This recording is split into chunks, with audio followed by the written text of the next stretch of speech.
ముందుగా ఈరోజు మనందరికీ తెలుసు మండలాల వారీగా 3 విడతల్లో జరుగుతున్న ఎన్నికలకైతే నగారా అయితే మోగింది, ఎన్నికల నగారా మోగింది. మరి ఈ ఎన్నికలు ఏ రకంగా జరిగే అవకాశం ఉంది, ఎంత పర్సెంట్ మరి ఓటింగ్ జరిగే అవకాశం ఉంది, ఏ రకంగా ఉందో మనము ఒకసారి మాట్లాడే ప్రయత్నం చేద్దాం. మన ప్రతినిధి ఉన్నారు, హరీష్ ఉన్నారు, ప్రతినిధితో మాట్లాడదాం. ఒకసారి మా రిపోర్టర్ హరీష్తో మాట్లాడదాం. ఆయన ఏమైనా చెప్తారేమో, అక్కడ పరిస్థితులు ఏ రకంగా ఉన్నాయి లోకల్ బాడీ ఎలక్షన్ సంబంధించి మనం మాట్లాడే ప్రయత్నం చేద్దాం.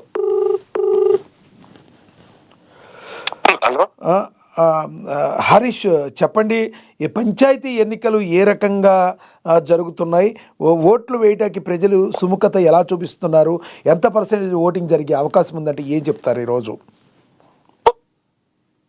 లక్ష్మణ, ఏదైతే తొలి విడత గ్రామ పంచాయతీ ఎన్నికలకు సంబంధించి కూడా సమరం మొదలైంది. ఇక రాష్ట్ర వ్యాప్తంగా 3,000 గ్రామ పంచాయతీలు, అలాగే 27,628 వార్డులకు సంబంధించి కూడా పోలింగ్ కొనసాగుతోంది. ఉదయం 7 గంటలకు సంబంధించి కూడా పోలింగ్ కొనసాగుతున్న పరిస్థితి అయితే కనిపిస్తుంది. మధ్యాహ్నం 1 గంట వరకు సంబంధించి కూడా పోలింగ్ కొనసాగనుంది. 2 గంటల నుంచి ఓట్ల లెక్కింపు, అలాగే ఏదైతే కౌంటింగ్ కి సంబంధించి కావచ్చు, ఇదే రోజు ఫలితం వెలువడనున్నది.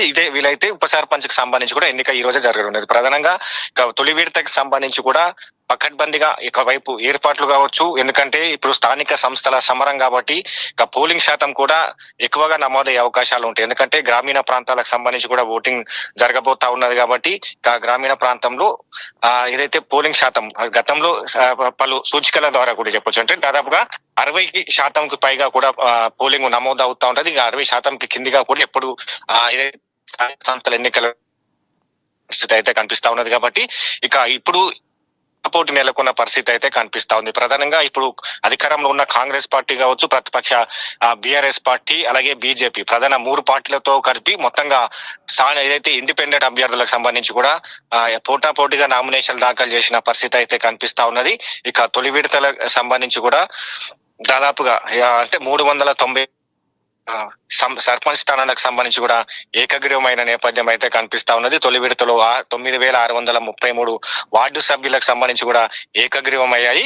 తొలి విడతలో 5 గ్రామాల్లో నామినేషన్ దాఖలు చేయని పరిస్థితి అయితే కనిపిస్తుంది. దానిపైన ఈసీ మరొకసారి ఒక నిర్ణయాన్ని తీసుకునే అవకాశం అయితే కనిపిస్తా ఉంది. కాబట్టి మొత్తంగా తొలి విడతల ఎన్నికల బరిలో 12,960 మంది అభ్యర్థులు నిలిచారు. వార్డు సభ్యులు 65,445 మంది అభ్యర్థులు, అంటే పోటీ నెలకొన్న నేపథ్యం ఉంది. అంటే ప్రస్తుతం గతంతో పోలిస్తే ఈసారి ఈ పోటీ ఎక్కువగా ఉన్నది. ఎందుకంటే గతంలో ఇట్లాంటి ఏదైతే వార్డు సభ్యులకు కావచ్చు, సర్పంచ్ స్థానాలకు సంబంధించి ఇంత ఏదైతే నామినేషన్ దాఖలు చేయలేని పరిస్థితి అయితే ఉన్నది. కాబట్టి ఇప్పుడు పోటీ నెలకొన్నదని చెప్పొచ్చు.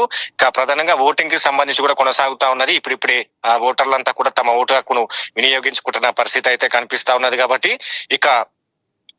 మధ్యాహ్నం 1 గంట వరకు ఈ పోలింగ్ జరిగే అవకాశాలు అయితే హరీష్, అక్కడ ప్రధానంగా శాంతి భద్రతల విషయం ఎలా ఉంది? సంబంధిత అధికారులు ఎటువంటి గందరగోళం సృష్టించే వ్యక్తులకి పోలీసు పహారా కానీ అక్కడ ఏ రకంగా ఉంది?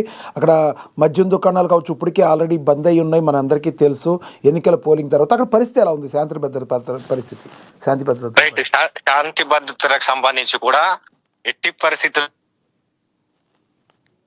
వారిపైన కూడా కఠిన చర్యలు తీసుకుంటామని కూడా ఇప్పటికే పోలీస్ శాఖ నుంచి కూడా హెచ్చరికలు జారీ చేశారు. ప్రధానంగా పోలింగ్ కేంద్రాల వద్ద కూడా సీసీ కెమెరాల బిగింపు కావచ్చు, 144 సెక్షన్ పోలింగ్ కేంద్రాల వద్ద కూడా పోలీసుల పహారాతో పాటుగా పారామిలిటరీ, అలాగే ర్యాపిడ్ యాక్షన్ ఫోర్స్ ను సిద్ధంగా ఉన్నాయి. ఎందుకంటే ఇప్పటికీ అన్ని సమస్యాత్మకమైన ప్రాంతాలను గుర్తించారు. ఆ ప్రాంతాలకు సంబంధించి కూడా పటిష్టమైన బందోబస్తును కూడా ఏర్పాటు చేశారు. ఎట్టి పరిస్థితుల్లో కూడా ప్రచారాలు నిర్వహించవద్దు, ప్రచారాలు నిర్వహించిన క్రమంలో ఆ అభ్యర్థి పైన కూడా చర్యలు తీసుకుంటామన్నట్టు కూడా హెచ్చరికలు జారీ చేశారు. మరోవైపు అంటే ఇప్పటికీ ఏదైతే పూర్తిగా డ్రై డేగా ప్రకటించారు. ఒకవైపు పోలీస్ శాఖ నుంచి కూడా పూర్తి స్థాయిలో బందోబస్తుతో పాటు ఏదైతే పెట్రోలింగ్ కావచ్చు, ఇతర గ్రామాలకు సంబంధించి కూడా ఎక్కడైనా ఓటర్లను మభ్యపెట్టి పరిస్థితులు కనిపిస్తున్నాయి, అట్లాంటికి సంబంధించి కూడా కఠిన చర్యలు తీసుకుంటామని కూడా చెప్పిన పరిస్థితి అయితే కనిపిస్తా ఉన్నది. ఒకవైపు మద్యం షాపులకు సంబంధించి కూడా ఇప్పటికే ఆదేశాలు జారీ చేశారు.